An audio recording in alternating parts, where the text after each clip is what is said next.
क्या नाम है आपका? जी मेरा नाम सदफ है। कहाँ की रहने वाली हैं आप? बनारस। अरे वाह, बनारस से हैं आप। मोदी जी का संसदीय क्षेत्र बनारस। हाँ जी, बहुत डेवलपमेंट किया उन्होंने तो।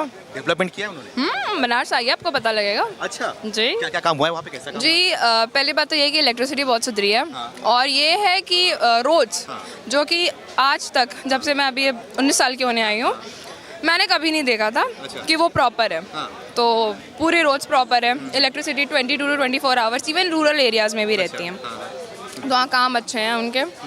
और बात रही इलेक्शन जीतने की तो आई थिंक जीत सकते हैं। जीत सकते हैं या फिर जीतेंगे? जीतेंगे भाई। हर हर मोदी घर घर मोदी। अच्छा, ये ऐसा नारा है वहाँ पे अभी भी? हाँ जी अभी भी है। ये नारा तो 2014 का नारा है, पुराना नारा हो गया। अभी भी है वही है? जी जी जी। क्या ऐसा मतलब कि ठीक है, आप बनारस की बात कर रहे हो, पूरे देश की बात करूँ मैं तो पूरे देश में क्या मोदी जी सही काम कर पा रहे हैं या नहीं कर पा रहे? देखा जाए तो कर रहे हैं, अगर एक उस पर्सपेक्टिव से देखें, क्योंकि हमारा इंडिया जो है अपेंडिक्स 1 में आ गया। अगर आपको पता होगा अपेंडिक्स 1 जो उस कंट्रीज का अपेंडिक्स है जो कि डेवलप नेशन का अपेंडिक्स कहलाता है। तो हाँ, बीजेपी के आने के बाद काफ़ी ज़्यादा डेवलपमेंट हुआ है, काफ़ी ज़्यादा टेक्नोलॉजिकल एडवांसमेंट हुई हैं। सो यह अच्छा कर रहे हैं मोदी जी, बट कुछ चीज़ें हैं भाई, कम्युनल हार्मनी थोड़ा सा इधर उधर है, बट वो भी मोदी जी देख लेंगे भाई। उत्तर प्रदेश के मुख्यमंत्री हैं योगी आदित्यनाथ, जी वो कैसा काम कर रहे हैं? जी, वो तो इनसे पूछे। हाँ जी। हाँ जी। आप मथुरा से हैं? जी। बता रहे थे अभी आप। तो क्या कैसा काम कर रहा है योगी जी उत्तर प्रदेश? देखो आप मथुरा आके देखिए, अभी तक में मथुरा की हालत है, मतलब जो अभी तक तो नहीं हुई थी, काफ़ी 5 सालों में काफ़ी सुधर गई है। अच्छा, बहुत सुधरी है। अब योगी बाबा का तो पता ही है, पूरा सुधार रहे हैं हर पता नहीं, हमें बताइए आप।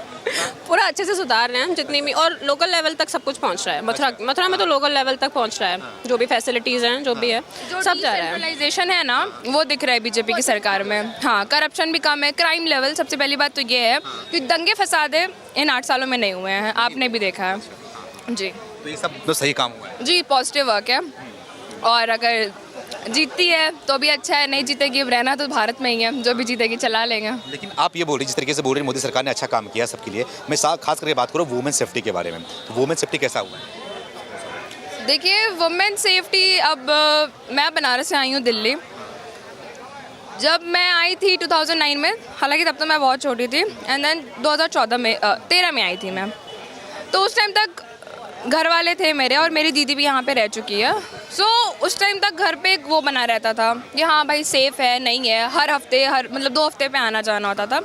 बट यहाँ पे मैं नवंबर से रह रही हूँ अकेले, इंडिपेंडेंट, बट घर वाले बिल्कुल निश्चिंत हैं। हाँ ठीक है भाई, अब जिसकी नीयत है वो तो कुछ डिसाइड नहीं कर सकता, बट हाँ वुमेन सेफ हैं जी। 14 के पहले के कंपेयर किया, तुलना किया जाए तो उस तुलने में मतलब कि ज़्यादा वो जी सेफ़ है, काफ़ी सेफ़ है, काफ़ी डेवलपमेंट है, काफ़ी ज़्यादा प्रोग्राम्स भी उन्होंने लॉन्च किए हैं जिनमें हम मतलब वुमेन्स की प्रोडक्टिविटी की बात की गई है हर तरफ से। जी हाँ है। ठीक है, तो ये बताइए राहुल गांधी के बारे में थोड़ा बात करना चाहूँगा आप लोगों से। आप हंस रहे हो तो राहुल गांधी का नाम लेते हैं, मतलब कि समझ में नहीं आ रहा मुझे। हाँ, हमारे तो क्रश है वो, राहुल गांधी। अच्छा, बहुत एजुकेटेड बंदे हैं, बहुत एजुकेटेड हैं। देखा जाए तो एजुकेशन बैकग्राउंड तो काफ़ी अच्छा है। अब वो डिपेंड करता है कि कोई जो इंडिविजुअल है वो यूज़ कैसे करता है। तो एजुकेटेड बहुत से लोग हैं, क्या उनको प्रधानमंत्री बनना? नहीं, वही तो कह रहे हैं कि आप एजुकेटेड हो सकते हो, बट यूज़ कैसे करना है वो पर्सन टू पर्सन डिपेंड होता है ना।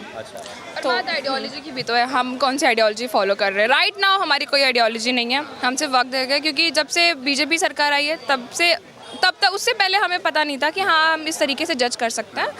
बट हाँ, कांग्रेस की बनेंगे तब हम जज करने लायक बताएंगे क्या होता है। लेकिन मोदी सरकार आने के बाद बोलते हैं कि लड़कियां, खास करके लड़कियां इतनी अपने धर्म के प्रति आकर्षित हुए हैं, सनातन धर्म, हिंदू धर्म के प्रति इतनी आकर्षित हुए, जो कि 14 के पहले नहीं हुआ करता था। क्या सब सही है?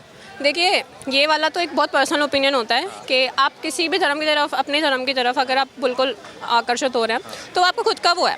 आपको कोई भी हो सकता है कि बहुत लोग आपको इन्फ्लुएंस कर दें, but at the end of the day आपका डिसीजन खुद का होता है कि आपको उसमें टाइम देना है कि नहीं देना, या फिर आपको अपने धर्म की तरफ आकर्षित रहना कि नहीं रहना, तो वो अपनी तरफ रहता है। आपको अगर इन्फ्लुएंस भी कर जाए कोई और किसी को, फिर भी ये नहीं करना, कोई नास्तिक है तो वो नास्तिक ही रहेगा at the end of the day.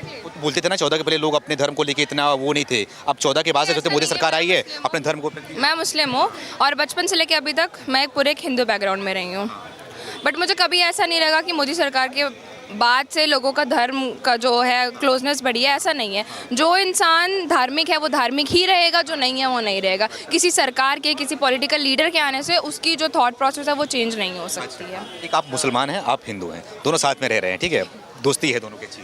लेकिन राहुल गांधी यही बोलते हैं कि मोदी ने देश के अंदर हिंदू मुसलमान किया है, दोनों के अंदर दूरियां बांटी। देखिए अगर ऐसा होता तो अभी हम संघ में ना खड़े होते। हाँ।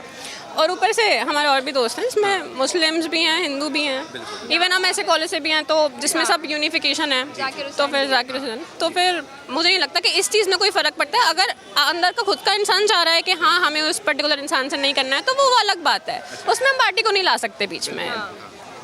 वो तो पर्सन टू पर्सन डिपेंड करता है कि हम क्या रखते हैं, बट हमें नहीं लगता है कि अगर हम इतने बड़े इंस्टीट्यूशन में पढ़ रहे हैं, इंडिया जैसे सेक्युलर नेशन में रह रहे हैं, तो वहाँ पे धार्मिक पॉलिटिक्स करके हमें नहीं लगता आप जीत सकते हैं। और हाँ, बहुत से लोगों को ये लगता है कि बीजेपी कम्युनल पॉलिटिक्स खेलती है, बट मुझे नहीं लगता ये सही है। देश के अंदर एक और मुद्दा छिड़ा है, नया मुद्दा आया है, यूनिफॉर्म सिविल कोड। आपने सुना होगा, समान नागरिक संहिता कानून।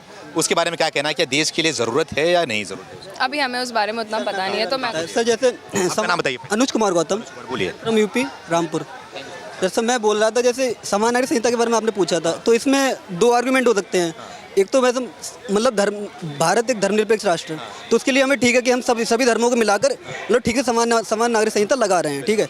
बट कहीं ना कहीं उसमें कॉन्स्टिट्यूशन का भी उल्लंघन हो रहा है। आर्टिकल 40, आर्टिकल 25 इधर एवोल्यूशन, उसका एवोल्यूशन हो रहा है, तो शायद उसको किस तरह से देखते हैं वो तो नहीं लगता है। अगर मैं इसमें बात करूँ तो सांप्रदायिकता के बारे में, जैसे मेरे यहाँ पे अगर अभी वो उन्होंने बोला कि ये सांप्रदायिकता मतलब नहीं चल रही है, धर्म के नाम पर राजनीति नहीं चल रही है, लेकिन मैं रामपुर से हूँ, तो आजम खां भी रामपुर से हैं, हाँ, तो वहाँ पर आप ये इनका आर्गूमेंट काउंटर होता है। तो वहाँ पर जो राजनीति चलती है वो धर्म के नाम पर चलती है, क्योंकि मुझे अच्छे से पता है आजम खां मतलब जो काम कराया वो ठीक ठाक अच्छा है, बट इनने अभी जो इलेक्शन हुए थे उनके घर से मतलब उन्होंने किसी को भी मतलब उसमें खड़े करने के लिए नहीं दिया था। उसमें जो है सक्सेना। तो ये बताइए मुझे, देश के अंदर क्या यूनिफॉर्म सिविल कोड की ज़रूरत है कि नहीं है? हाँ, ज़रूरत है। अगर मैं बोलता हूँ कि कहीं ना कहीं वो लागू करना चाहिए, जिससे